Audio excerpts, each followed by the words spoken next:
Welcome to Strip Cover Lit. I'm still Adrian Fort. And I'm Dalton Gentry. And we are here with you today for another 6 Things list. Dalton, what is it today? This has been a popular request, so we are going to go with 6 poets that we are reading right now. Before we get there, though, But wait, there's more. As you may have noticed, in addition to Claude, the Stormtrooper, we now have a First Order TIE pilot.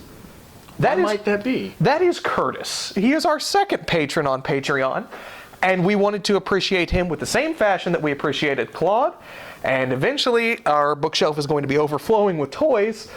But thank you, Curtis. We sincerely appreciate your support. We wanted to immortalize you in a TIE fighter. Also, we are extending our promise to you that if you do become a patron through Patreon, we will piss away a good deal of that money on an action figure to name after you. More than likely. Before we get to the video, one more plug. The Strip Cover Challenge. If you entered the Strip Cover Challenge through YouTube, you gave us a genre, stick around because at the end of this video we are going to draw the genre that we will be blindly selecting a book from. Also, follow us on Facebook because we will be announcing through Facebook the winner of our share challenge. How do we? It was the Strip Cover Challenge, but we will be giving away the other book to someone who has shared that post on Facebook. We're going to announce through Facebook. I think that's appropriate who won that one. Right. But first and foremost, 6 poets that we're reading right now.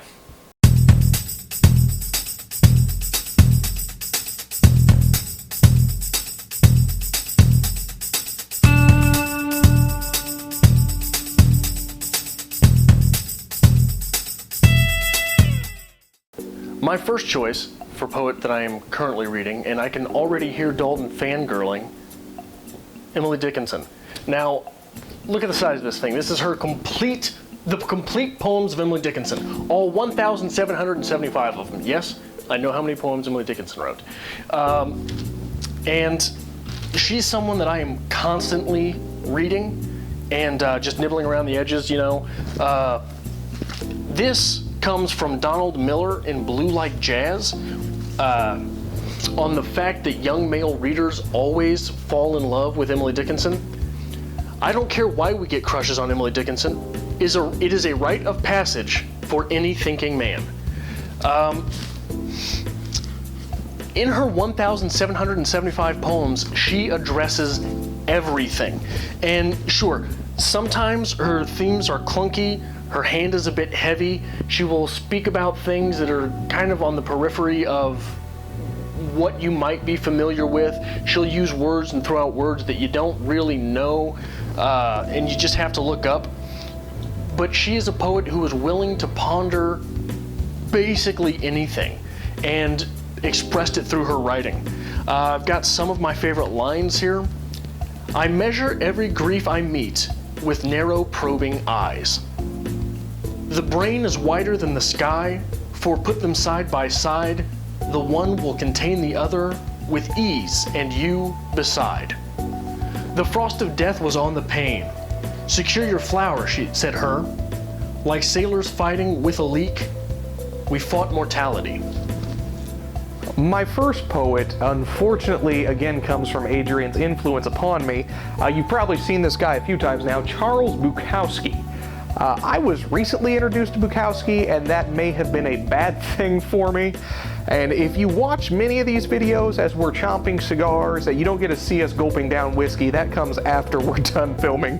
But it's just beautiful. And that is Bukowski himself.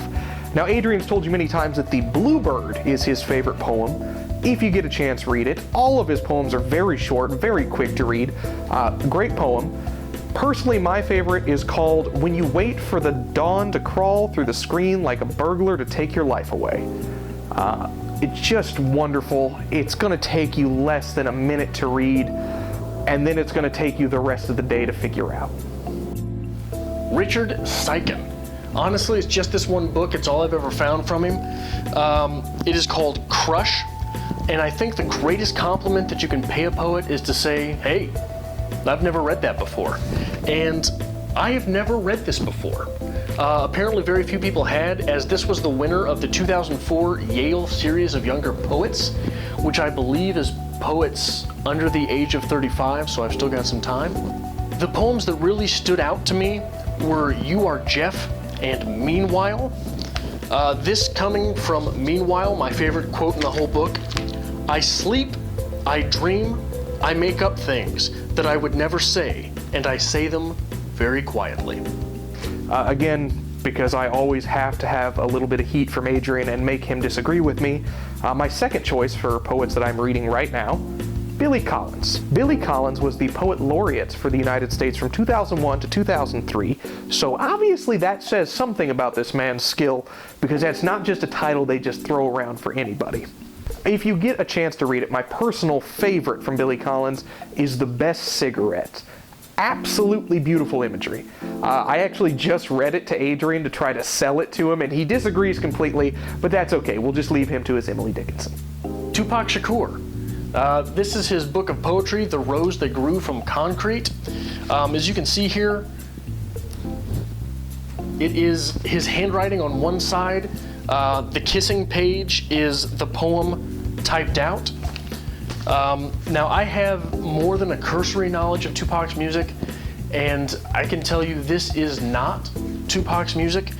This does not have the music in it. It does not have the rhythm that his music does. It does not have the lyricism or the voice that his music does.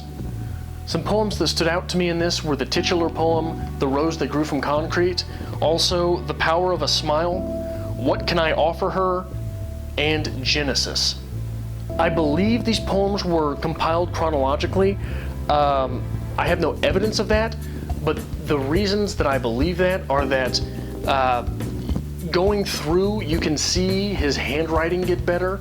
Also, you can see more themes pop up, more complex themes, complexity to the poems, complexity to the word choice.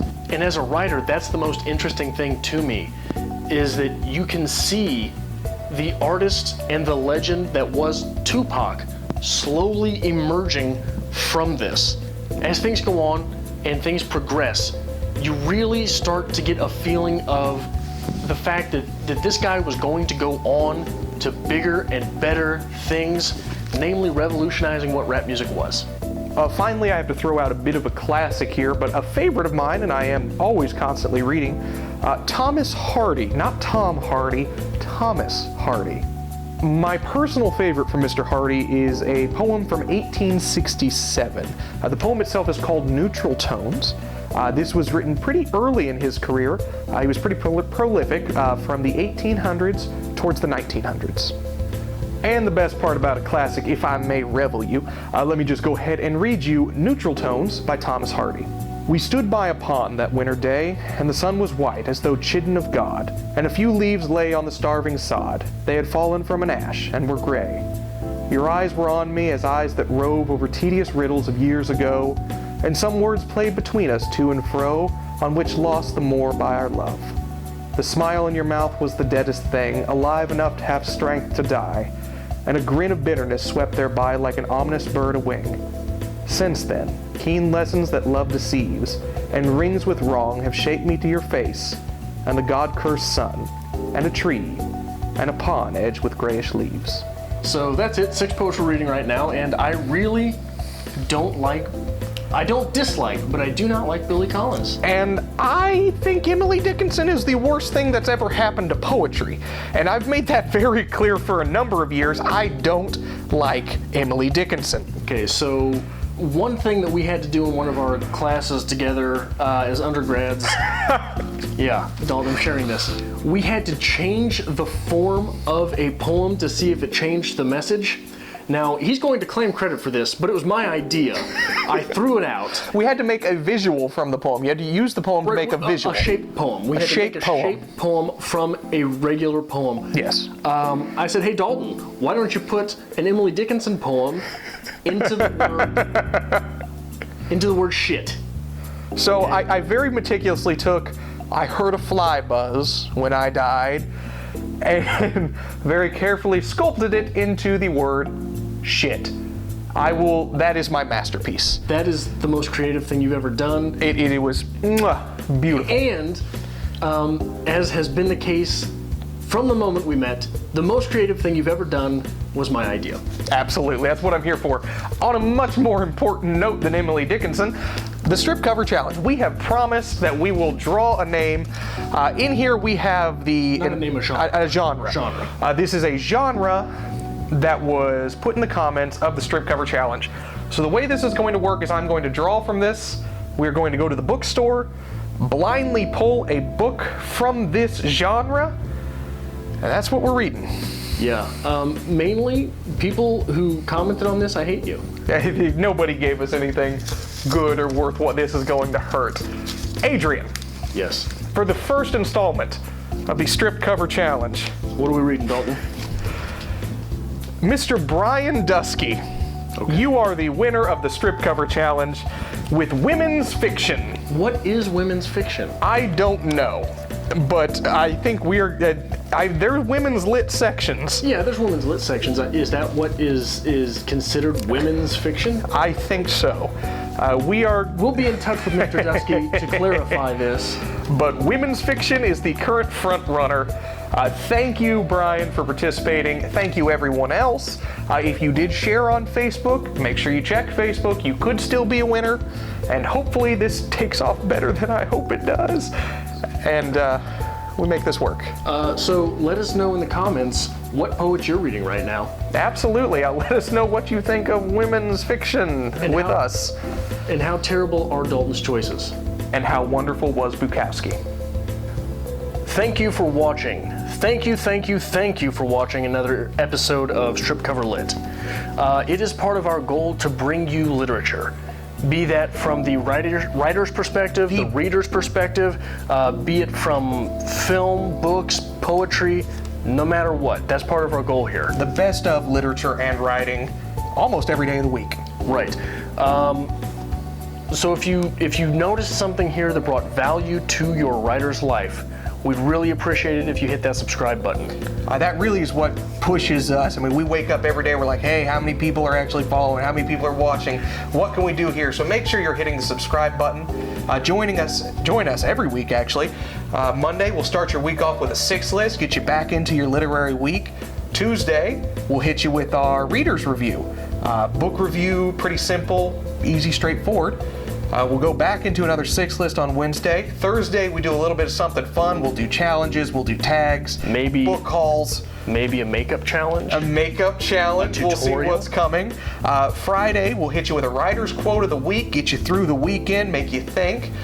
Saturday, we'll hit a writer's workshop of the same book that we covered in the reader's review. And Sunday, we'll try to get our normal lives back in order to come right back on Monday. So make sure not only that you hit the subscribe button, but that you follow us on Twitter @StripCoverLit, @StripCover. @StripCover on Twitter, because on Facebook, we're @StripCoverLit. And on Instagram, we are... On Instagram, we are StripCoverLit. I don't have the internet. I know you don't. Make sure you hit that subscribe button, guys, and we'll see you next time.